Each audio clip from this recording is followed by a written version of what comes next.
공중보건 비상사태가 종료되는 5월 11일부로 미국에 입국하는 외국인들에 대한 코로나19 백신 접종 의무도 해제됩니다. 연방정부의 디폴트 우려에 제닛 옐런 재무장관이 6월 1일 전에 국가부채 상한선을 올려야 한다고 촉구했습니다. 차기 한인회장 선거에 출마한 후보자 자격 논란으로 시작된 뉴욕 한인회 대립구도가 일파만파 확산되고 있습니다. 뉴욕주 메디케이드 수혜자들에 대한 치과 커버리지가 확대될 것으로 예상됩니다. 어제 일리노이 중부에 모래폭풍이 덮치면서 고속도로에서는 90중 추돌 사고가 발생했습니다. 이상은 이 시각 주요 뉴스입니다. 시청자 여러분 안녕하십니까? KBN 뉴스입니다. 코로나19 사태에 따라 내려진 공중보건 비상사태가 오는 5월 11일부로 종료됩니다. 이날부터 미국을 방문하는 외국인들에 대한 코로나19 백신 접종 의무도 해제됩니다. 지한샘 기자가 보도합니다. 백악관은 어제 발표한 성명에서 연방 공무원과 연방정부 계약자 그리고 국제항공편으로 입국하는 여행자에 대한 코로나19 백신 접종 의무를 코로나19 공중 비상사태가 끝나는 5월 11일에 종료할 것이라고 밝혔습니다. 이어 백신 접종이 직원들의 건강과 안전을 증진하고 작업장의 효율성을 높이는 데 가장 중요한 도구 중 하나이지만 우리는 이런 조치가 더 이상 필요하지 않은 다른 단계에 와 있다고 덧붙였습니다. 이와 관련해 AP통신은 연방정부가 백신 접종을 촉진하기 위해 시행한 마지막 강제 조치 중 하나를 해제한 것이라며 코로나19를 일상적인 풍토병으로 취급하려는 움직임을 보여줬다고 평가했습니다. 한편 백악관은 앞으로 보건복지부가 메디케어와 메디케이드에 참여하는 의료시설에 대한 백신 의무를 단계적으로 폐기하기 시작할 것이라고 밝혔습니다. 앞서 바이든 행정부는 지난해 6월 항공편으로 미국에 도착하는 외국인들에게 코로나19 음성 확인서를 제출하도록 하는 요건을 폐지했지만 그동안 백신 접종 의무는 계속 유지해 왔습니다. 백악관은 정부의 노력으로 약 2억 7천만 명의 미국인들이 최소 한 차례 백신을 접종했고 미국 내 코로나19 사망자 수가 정점을 보였던 2021년 1월과 비교하면 현재 코로나19 사망자 수는 95%, 입원자 수는 91% 줄었다고 밝혔습니다. KBN 뉴스 지한샘입니다. 연방정부의 디폴트가 임박했다는 우려가 커지고 있습니다. 제닛 옐런 재무장관은 의회에 공개 서한을 보내고 빠르면 6월 1일 정부가 채무 불이행 사태에 이를 수 있다면서 그 전에 국가부채 상한선을 올려야 한다고 압박했습니다. 제닛 옐런 재무부 장관은 어제 상하원 의장에게 보내는 공개 서한에서 빠르면 6월 1일 연방정부가 채무 불이행 사태에 이를 것이라고 경고하고 정부의 신용과 신뢰도를 보호하기 위해서는 31.4조 달러의 법적 채무 상한선을 올려주도록 그 날짜 이전에 신속하게 행동에 나서야 한다고 강조했습니다. 또 우리는 과거의 경험을 통해 국가 재무상 부채 상한액의 간극으로 인해 그 상한선이 소진될 때까지 최후의 순간까지 지체할 경우 기업과 소비자의 신뢰도를 심각히 훼손시킬 뿐만 아니라 국민의 세금으로 단기 자금을 차입하는 데 따르는 비용의 증가, 또 국가 신뢰도에 대한 부정적 영향이 크다는 것을 배운 바 있다고 압박했습니다. 의회 예산국도 어제 보고서를 통해 정부 재정이 급속히 소진돼 빠르면 6월 1일까지 바닥이 날 위험이 크다고 경고했습니다. 정부의 이 기간 중 차입 계획은 약 7,260억 달러로 1월에 예상했던 금액보다 4,490억 달러나 늘어났습니다. 소득세 감소 등으로 1분기 세입이 줄어들었고 지출은 예상보다 늘어났기 때문입니다. 백악관과 민주당은 연방 채무 상한액을 증가하도록 의회를 독촉하고 있고 바이든 대통령은 협상 없는 즉각 인상을 원하고 있습니다. 하지만 공화당이 다수인 하원에서는 최근 부채 상한액 인상 대신에 정부 지출을 대폭 삭감하는 별도 예산안을 통과시켰고 이로 인한 정치적 충돌이 이어지고 있습니다. 옐런 장관은 이와 관련해 지난주 워싱턴에서 긴급회의를 열고 의회는 부채 상한을 무조건 올리거나 동결시켜야 하고 거기에는 어떤 조건도 있어서는 안 되며 최후의 순간까지 기다려서도 안 된다며 국가 지도자들이라면 그렇게 하는 것이 기본적인 책임을 다하는 것이라고 의회를 압박했습니다. 달러화가 크게는 15% 정도 고평가돼 있다는 분석이 나왔습니다. 이미 지난해 9월과 비교해서 8% 정도 하락했는데 여전히 거품이 심하다는 분석에 더 떨어질 수도 있다는 가능성이 제기됐습니다. 월스트리트저널은 달러화 가치가 달러 지수에서 정점에 달했던 지난해 9월에 비해 8.3% 하락했고 2018년 이후 최악의 출발을 보인다고 평가했습니다. 시장에서는 연방준비제도 금리 인상이 막바지에 달했다는 관측이 나오고 있는 가운데 은행권 위기와 연방정부의 채무 불이행, 디폴트 우려가 달러화 가치의 하락을 부채질할 수 있다는 분석도 나옵니다. 연준은 다가오는 연방공개시장위원회 정례회의에서 0.25%포인트 인상을 단행할 것으로 예측되고 있는데 이번 인상 이후 긴축 정책이 멈출 거란 예상이 나왔습니다. 월스트리트저널은 시카고 선물거래소 페드워치를 근거로 투자자들은 연준이 연말까지 최소 0.25%포인트 금리를 인상한 뒤에는 차입 비용을 낮추는 것에 중심을 맞출 것으로 기대한다고 보도했습니다. 반면 유럽중앙은행과 영란은행은 연말까지 기준금리를 0.5%포인트 이상 높일 것으로 관측되는데 이에 따라 유로나 파운드 대비 달러 가치가 떨어질 수 있습니다. 또 미국에 비해 유럽이나 중국 경제의 회복세가 가파른 점도 달러화 가치 하락 가능성의 원인으로 지목됐습니다. 이런 상황에 현재 달러화 가치의 거품이 심하다는 분석도 나왔습니다. 월스트리트저널은 골드만삭스 분석을 이용해 달러화가 적정가보다 5에서 15% 넘어서 있는 반면 엔화와 노르웨이 크로네 등 다른 화폐들은 크게 저평가된 것으로 평가된다고 전했습니다. 다만 달러화는 위기 상황에서 안전자산으로 여겨지는 만큼 세계 경기 침체가 심화할 경우 다시 달러화를 찾는 투자자들이 늘어날 수도 있다는 가능성도 제기됐습니다. 연방예금보험공사가 의회에 기업 결제계좌에 대한 예금자 보호 한도 상향 등을 권고한 것으로 전해졌습니다. 실리콘밸리 은행과 시그니처 은행에 이어 퍼스트 리퍼블릭이 파산한 데 따른 후속 조치입니다. 연방예금보험공사는 어제 공개한 보고서에서 의회에 기업 결제계좌에 대한 예금자 보호 한도 상향 등을 권고한 것으로 전해졌습니다. 다만 상향 한도 수준을 구체적으로 제시하진 않았습니다. 이와 관련해 연방예금보험공사는 일반 개인은 다른 은행에 추가 계좌를 개설해 쉽게 보장을 확대할 수 있지만 통상 직원 급여에 사용하는 자금을 하나의 은행 계좌에 예치하는 기업으로서는 그러한 조치가 쉽지 않기 때문이라고 설명했습니다. 연방예금보험공사는 모든 은행 계좌에 대한 예금자 보호 한도 상향과 무제한 예금자 보호를 모든 계좌로 확대하는 방안 등 두 가지 혁신 방안을 검토한 결과 비용 대비 재무 안전성 혜택이 큰 기업 계좌에 대한 보호 한도 상향이 최선의 선택이라는 결론을 내렸습니다. 다만 보호 한도를 늘리면 은행들이 뱅크런에 대한 걱정 없이 예금으로 더 많은 리스크를 감수하는 도덕적 해이가 발생할 수 있는 데다 관련 비용도 크게 늘어날 수 있다고 지적했습니다. 예금자 보호에 사용하는 기금은 은행과 저축기관이 납부하는 보험료로 조달되는데 SBB와 시그니처 은행 파산에 이어 퍼스트 리퍼블릭 은행 압류가 이뤄진 1일 기준 잔고는 2018년 이후 가장 낮은 수준인 927억 달러로 줄어든 것으로 추산됐습니다. 따라서 연방예금보험공사 관계자는 기업 결제계좌에 대한 보호 한도를 높이면 은행들이 연방예금보험공사에 납부해야 하는 보험료가 인상될 가능성이 커지고 이를 위해서는 의회의 승인이 필요할 수도 있다고 설명했습니다. 차기 한인회장 선거에 출마한 후보자의 자격 논란으로 시작된 한인사회 대립구도가 일파만파 확산되고 있습니다.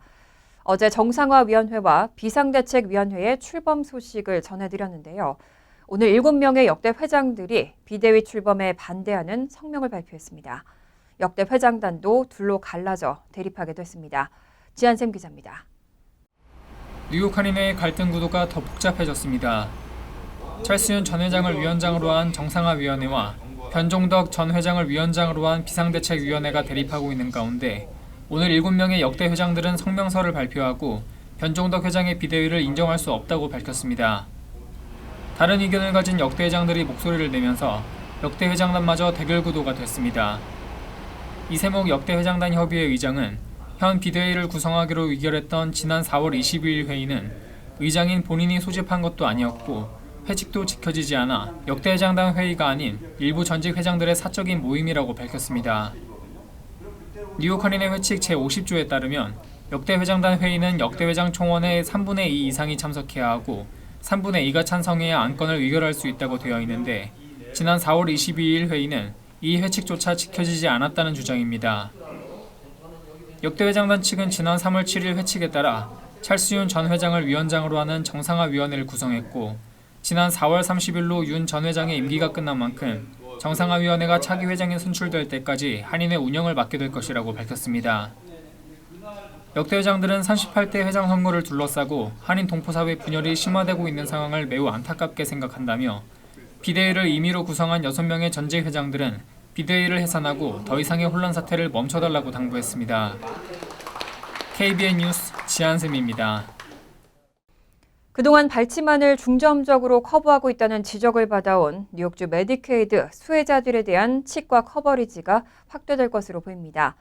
뉴욕주 보건국이 메디케이드 치과 커버리지와 관련해 제기된 집단 소송에 합의했습니다. 뉴욕주 보건국 등이 2018년 제기된 메디케이드 치과 커버리지 관련 집단 소송에 대해 합의했습니다.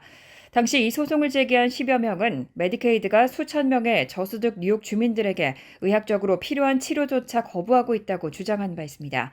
메디케이드는 저소득층 시민에게 제공하는 공공건강보험 프로그램으로 임산부와 유아, 18세 미만의 아동, 일반 보험 자격이 없는 성인 등에게 제공되고 커버리지는 주별로 다릅니다. 그런데 뉴욕주는 기본적인 치과 치료를 커버하고는 있지만 남아있는 치아를 살리기보다는 문제가 생긴 치아를 발치하는 치료를 중점적으로 커버하고 있다는 것이 문제로 지적됐습니다.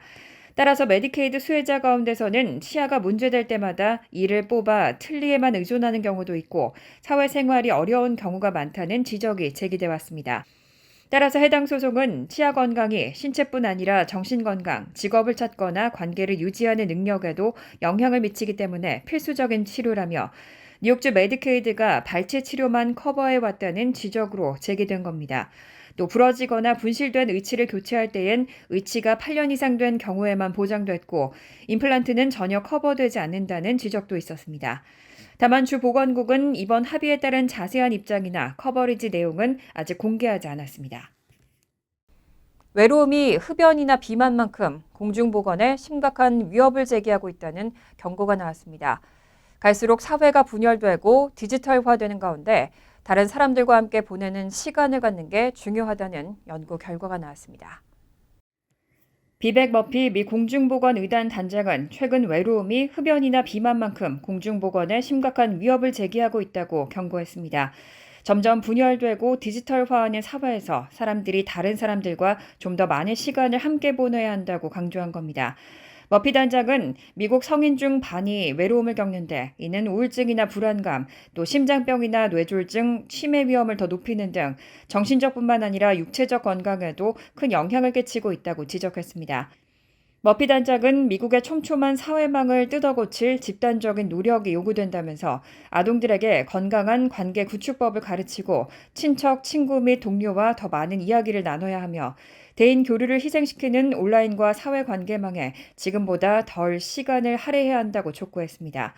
머피 단장은 공중보건 보고서 겸 권고안에서 최근 연구를 인용해 미국에서 친구와 함께 보내는 시간은 2003년부터 2020년 기간 사이에 한 달 기준으로 20시간이 줄었고 같은 기간 혼자서 보내는 시간은 매달 24시간이 늘었다고 지적했습니다. 국가 주치의로 칭해지는 공중보건의단 단장으로 보건복지부 차관보 지휘와 해군 중장계급을 함께 보유하고 있는 머피 단장은 이번 공중보건 권고안을 발표한 후 가진 언론 인터뷰에서 외로움과 고립감이 얼마나 심각하게 공중보건에 위협이 되고 있는지를 이해했으면 한다고 강조했습니다. 실제로 최근 연구에서 사회적 단절로 인한 때이른 사망 위험은 하루에 담배 15개비씩을 피울 때와 비슷했고 비만 및 육체적 비활동보다 더 큰 것으로 나타났습니다. 어제 대평원지대인 일리노이 중부에 모래 폭풍이 덮쳤습니다. 갑작스러운 흙바람이 운전자들의 시야를 가리면서 고속도로에서는 90중 추돌 사고가 발생했습니다. 최소 6명이 숨지고 30여 명이 부상당한 것으로 전해졌습니다. 대평원지대인 일리노이 중부에 어제 오전 11시께 모래 폭풍이 덮치면서 고속도로에서 90중 추돌 사고가 발생했습니다. 사고는 일리노이 주도 스프링필드와 미주리주 세인트루이스를 잇는 55번 주간 고속도로에서 발생했는데 현지 경찰 관계자는 많게는 90대의 차량이 추돌 또는 충돌했다면서 고속도로 3.2km에 걸쳐 사고 차량이 이리저리 흩어져 있다고 밝혔습니다. 경찰은 이날 돌풍이 불면서 인근 농장에서 흙과 모래가 한꺼번에 일고 운전자의 시야를 가린 것으로 보고 있습니다. 이 사고로 최소 6명이 숨지고 30여 명이 부상을 당했는데 사상자는 만 2세부터 80대까지로 전해졌고 부상자 중에는 위중한 환자도 있는 것으로 알려졌습니다. 또 사고 현장에서는 화물차 2대에 불이 붙어 폭발로 이어지기도 했습니다. 경찰은 파종을 위해 곱게 부숴놓은 흙이 거센 바람에 실리면서 갑자기 고속도로에 몰아쳤다고 전했습니다. 사고 이후에도 모래 폭풍이 잦아들지 않으면서 구조에도 차질을 빚었습니다. 현지 기상당국은 사고 당시 풍속이 시속 55에서 72km였다며 고속도로 서쪽에서 발생한 폭풍이 30에서 50km 구간에 영향을 미쳤다고 설명했습니다. JB 프리츠커 일리노이 주지사는 성명을 통해 끔찍한 상황을 모니터링하고 있다면서 비극적 사고에 영향을 받은 모든 사람을 적절히 지원할 것이라고 밝혔습니다. 간추린 소식입니다. 국방부 인도태평양 사령부 대변인은 어제 성명을 통해 국방부와 연방항공청이 지난달 28일 하와이 섬 인근 약 3만 6천 피트 상공에서 무인 풍선을 처음 목격했다고 밝혔습니다. 대변인은 풍선의 소유자가 누구인지는 모르지만 외국이나 적대적인 행위자에 의해 조종되고 있다는 징후는 없었다고 설명하고 풍선이 중요한 국방 인프라나 미국 정부의 다른 민감한 장소를 통과하지 않았으며 지상에 있는 사람들에게 군사적 또는 물리적 위협을 가하지도 않았다고 덧붙였습니다. 대변인은 이런 관찰을 바탕으로 국방장관은 풍선에 대해 어떤 조치도 취할 필요가 없다는 군 지휘자들의 권고에 동의했다고 전했습니다. 아메리칸 항공 소속 조종사들이 파업에 찬성했습니다. 조종사 15,000명을 대표하는 연합조종사협회의 96%가 투표에 참여했고 그중 96%가 파업에 찬성표를 던졌습니다. 조종사들의 파업은 드문 일이며 연방국가조정위원회의 허가가 필요합니다. 이번 투표가 당장의 파업을 의미하진 않지만 아메리칸 항공은 지난 3월 새로운 협상이 지연되면서 파업 승인 투표를 소집한 것으로 전해졌습니다.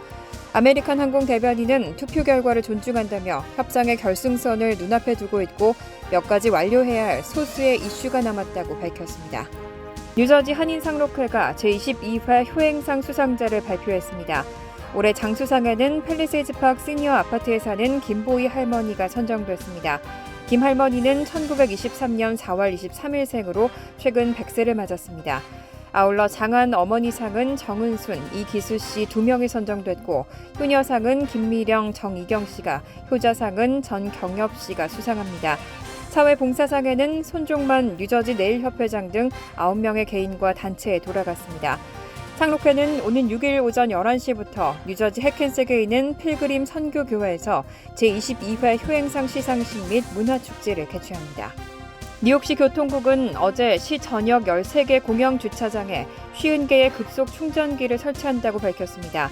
급속 충전기가 설치될 공영 주차장은 플러싱 메인스트리트 인근 프린스 스트리트 선상, 노던 블러바드 선상, 베이사이드 41번가 선상을 비롯해 써니사이드, 아스토리아 등 퀸즈에는 9곳이며 브루클린 3곳과 브롱스 1곳에 각각 설치됩니다.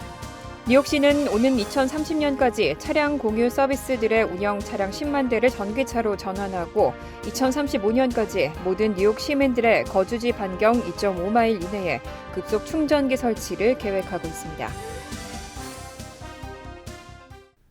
환율과 증권 소식입니다.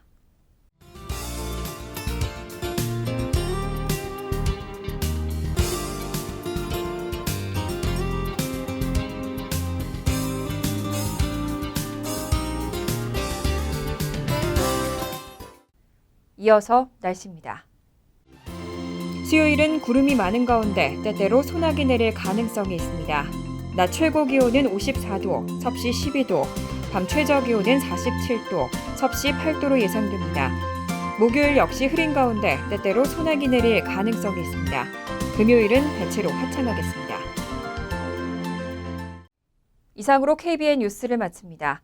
KBN과 함께 즐거운 저녁 되시기 바랍니다.